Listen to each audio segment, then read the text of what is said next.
ಓಂ ಶ್ರೀ ಮಾತ್ರೇ ನಮಃ. ನವರಾತ್ರಿಯ ಮೊದಲನೆಯ ದಿನದಂದು ಪೂಜಿಸಲ್ಪಡುವ ಮೊದಲ ನವದುರ್ಗೆ ಶೈಲಪುತ್ರಿ. ಶೈಲ ಅಂದ್ರೆ ಪರ್ವತ, ಪುತ್ರಿ ಅಂದ್ರೆ ಮಗಳು.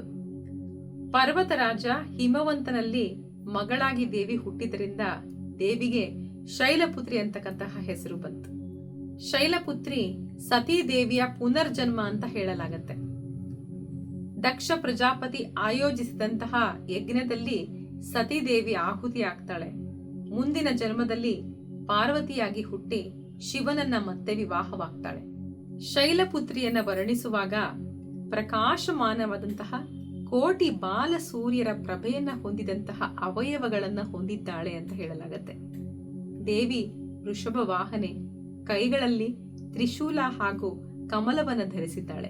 ದೇವಿ ಶೈಲಪುತ್ರಿಯನ್ನ ಪಾರ್ವತಿ, ಹೈಮವತಿ, ಭವಾನಿ, ಸತಿ ಹೀಗೆ ಅನೇಕ ಹೆಸರುಗಳಿಂದ ಕರೆಯಲಾಗುತ್ತೆ.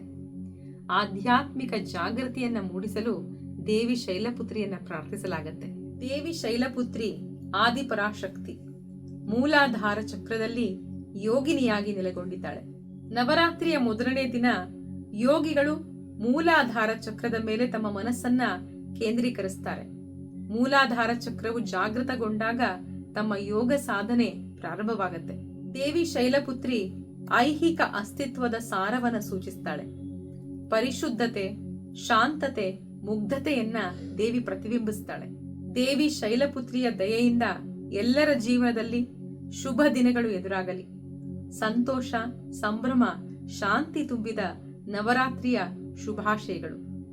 ಓಂ ಶ್ರೀ ಪರಾಶಕ್ತಿಯೇ ನಮಃ.